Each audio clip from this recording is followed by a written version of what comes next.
로마 교회와 성도 내에 발생했던 그 문제들의 해결 방법에 대해서 사도 바울의 권면을 기록하고 있는데요. 그 가운데 14장은 음식과 절기 문제 등으로 발생했던 그 갈등들에 대해서 사도 바울은 서로 업신여기거나 판단하지 말 것을 권면한 이후에 믿음이 연약한 성도들을 위해서 그 자유를 절제하고 또 믿음으로 행동하는 그 행위에 대해서 책임을 지라고 강조하였습니다. 이어지는 오늘 본문 말씀은 믿음이 강한 자들, 성숙한 자들이 믿음이 연약한 자들을 위해서 덕을 세울 뿐만 아니라 교회의 머리 되신 예수님께서 모범을 보이신 것처럼 성도들이 서로 용납하고 하나님께 영광을 돌릴 것을 권면하고 있습니다. 본문을 크게 두 부분으로 나눠 볼 수 있는데요. 1절부터 6절에는 믿음이 강한 자들에게 주는 권면이 기록되어져 있고요. 7절부터 13절에는 믿음이 강한 자와 약한 자 모두에게 주는 권면이 기록되어져 있습니다. 사도 바울은 믿음이 강한 자, 성숙한 자들에게 무엇이라고 권면하고 있습니까? 1절입니다. 믿음이 강한 우리는 마땅히 믿음이 약한 자의 약점을 담당하고 자기를 기쁘게 하지 아니할 것이라. 사도 바울은 믿음이 강한 자들, 성숙한 자들에게 두 가지를 권면합니다. 첫 번째는 약한 자의 약점을 담당하라.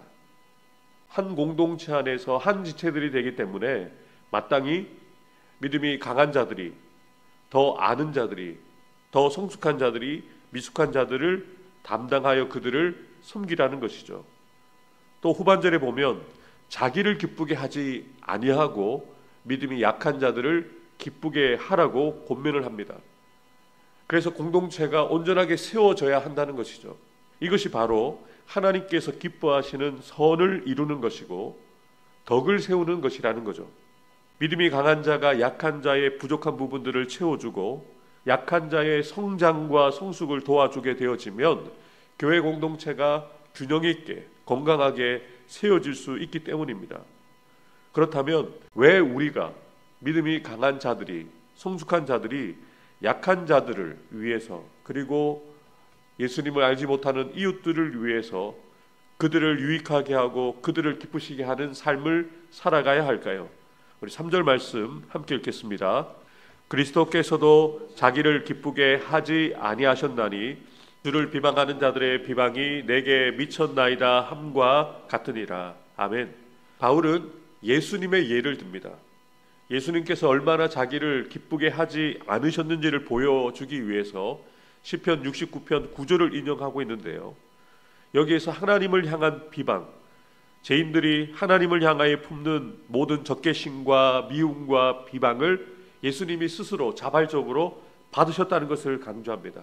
그리고 하나님을 기쁘시게 하기 위해서 예수님이 사셨고 우리의 기쁨을 위해서 예수님이 사시고 죽으신 것처럼 우리도 예수님처럼 다른 사람들을 기쁘게 하는 삶을 살아야 함을 분명하게 강조하여 알려주고 있는 것이죠. 계속해서 바울은 본문 4절에서 모든 성경이 우리를 교훈하기 위해서 기록된 것이라고 분명히 밝힙니다. 사도 바울은 특히 지금 다루고 있는 문제들과 관련해서 성경이 우리에게 인내와 위로로 소망을 준다는 것을 분명하게 말하고 있는데요. 믿음이 강한 자들이 자신의 권리를, 자신의 자유를 포기하고 약한 자의 유익을 추구하는 삶을 살기 위해서는 인내와 위로와 소망이 필요하다는 것을 강조하기 위함입니다. 사도 바울이 그래서 로마 교회와 성도들을 위해서 아버지의 마음으로 이렇게 기도하고 있죠. 5절입니다. 이제 인내와 위로의 하나님이 너희로 그리스도 예수를 본받아 서로 뜻이 같게 하여 주사. 인내와 위로와 소망이 성도들에게 필요한데요. 그것을 주시는 하나님 앞에 사도 바울이 기도하고 있는 거죠. 너희로 서로 뜻이 같게 하기 위해서 인내와 위로의 하나님이 그렇게 역사해 주시도록 기도하고 있는 거죠. 교회의 연합과 일치를 위해서 사도 바울이 기도하고 있습니다. 그렇다면 교회의 연합과 일치가 어떻게 가능하다라고 사도 바울은 우리에게 알려주고 있습니까? 5절에 분명하게 기록되어 있죠. 너희로 그리스도 예수를 본받아. 우리가 서로 연합하고 하나가 되기 위해서는 믿음이 성숙한 자나 믿음이 연약한 자나 모두가 예수님을 본받게 되어질 때 교회가 연합할 수 있고 하나가 될 수 있다는 것을 분명하게 알려주고 있습니다. 이렇게 우리가 교회 안에서 서로 받아주고 용납해주고 하나가 되어졌을 때 이루어지는 그 목적이 무엇입니까? 왜 우리가 하나가 되어야 된다라고 사도 바울은 이야기합니까? 6절 말씀 함께 읽겠습니다. 한 마음과 한 입으로 하나님 곧 우리 주 예수 그리스도의 아버지께 영광을 돌리게 하려 하노라. 아멘. 교회가 존재하는 목적, 성도들이 교회 안에서 하나가 되어야 되는 목적도 하나님께 영광을 돌리기 위함입니다. 그래서 교회가 연합하고 일치함을 통해서 하나님께 영광을 돌린다는 것을 분명하게 사도 바울은 우리에게 알려주고 있는 것이죠. 본문 후반절인 7절부터 13절에는 로마 교회 안에 믿음이 강한 자와 약한 자, 그리고 이방인 신자와 유대인 신자 사이에서 음식과 절기 문제를 다시 다루면서 14장 1절부터 15장 13절에 다루었던 그 내용의 결론을 이렇게 마무리하고 있는 것이죠. 7절입니다. 그러므로 그리스도께서 우리를 받아 하나님께 영광을 돌리신과 같이 너희도 서로 받으라. 우리가 어떻게 하나님께 영광을 돌릴 수 있느냐? 예수님께서 우리를 용납하시고 받아들이셔서 하나님께 영광을 돌리신 것처럼 우리가 서로를 받아줌으로 하나님께 영광을 돌리라는 것이죠. 여기서 받는다는 것은 단순히 그냥 용납하는 정도가 아닙니다. 완전히 내 몸으로 받아들이는 거죠. 내 몸과 내 지체로서 상대방을 한 형제로, 한 자매로 인정하여 받아들이는 것을 이야기를 합니다. 우리가 서로 사랑할 때 하나님께 영광이 된다는 것이죠. 그렇다면 믿음이 강한 자와 약한 자가 왜 서로를 받아들여야 한가? 이에 대해서 사도 바울이 두 가지 이유를 제시합니다. 그리스도께서 우리를 받아 하나님께 영광을 돌리셨기 때문이다. 예수님께서 자신의 삶과 죽음 그리고 부활을 통해서 죄인 되었던 우리를 의인 되게 해주시고 어둠의 종 되었던 우리를 하나님의 자녀로 만들어 주셨기 때문이죠. 이 은혜를 우리가 이미 받았기 때문에 이 은혜를 가지고 다른 사람들에게 똑같이 행하라는 것입니다. 그래서 믿음이 강한 자와 약한 자가 서로 모두 예수 그리스도로 말미암아 구원받은 이들이 되었기 때문에 그리스도 안에서 이미 한 가족이 되었고 한 지체가 되었기에 서로 받아줄 수 있다는 것이죠. 믿음이 강한 자와 약한 자가 왜 서로를 받아야 한다라고 사도 바울은 이야기합니까? 8절과 9절을 함께 읽겠습니다. 내가 말하노니 그리스도께서 하나님의 진실하심을 위하여 할례의 추종자가 되셨으니 이는 조상들에게 주신 약속들을 견고하게 하시고 이방인들도 그 긍휼하심으로 말미암아 하나님께 영광을 돌리게 하려 하심이라. 기록된 바 그러므로 내가 열방 중에서 주께 감사하고 주의 이름을 찬송하리로다 함과 같으니라. 아멘. 믿음이 강한 자가 약한 자를 왜 서로 받아주어야 합니까? 그리스도께서 유대인들과 이방인들을 연합시키셨기 때문이죠.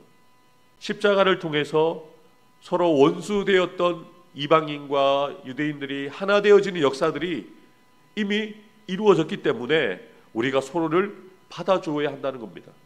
예수님은 먼저 할례의 추종자가 되셨죠. 유대인으로 태어나셔서 율법을 성취하셨습니다. 그런데 예수님의 사역은 유대인에게만 국한되지 않았죠. 이방인들도 함께 구원받을 수 있는 길을 열어주신 거죠. 그래서 바울은 이방인들이 유대인과 함께 하나님을 찬양하고 하나님을 섬기는 것이 예수 그리스도를 통해서 이루어질 하나님의 계획이었다는 것을 분명히 보여주기 위해서 본문에 여러 구약 성경들을 인용하고 있습니다. 하나님께서 세우신 그 계획대로 구약에 예언되어진 대로 예수님을 통해서 유대인과 이방인의 연합이, 유대인과 이방인의 구원이 이루어졌다는 것을 분명하게 증거해 보이고 있는 것이죠. 10절부터 11절을 함께 읽겠습니다. 또 이르되 열방들아 주의 백성과 함께 즐거워하라 하였으며 또 모든 열방들아 주를 찬양하며 모든 백성들아 그를 찬송하라 하였으며, 또 이사야가 이르되 이새의 뿔이 곧 열방을 다스리기 위하여 일어나시는 이가 있으리니 열방이 그에게 소망을 두리라 하였느니라. 아멘. 바울이 인용하고 있는 이 말씀대로 예수님을 통해서 성취가 되었다는 것이죠. 바울은 이방인들이 유대인들과 함께 구원받는 것이 하나님의 구원 계획이었고 그 구원의 계획이 이루어졌다는 것을 강조합니다.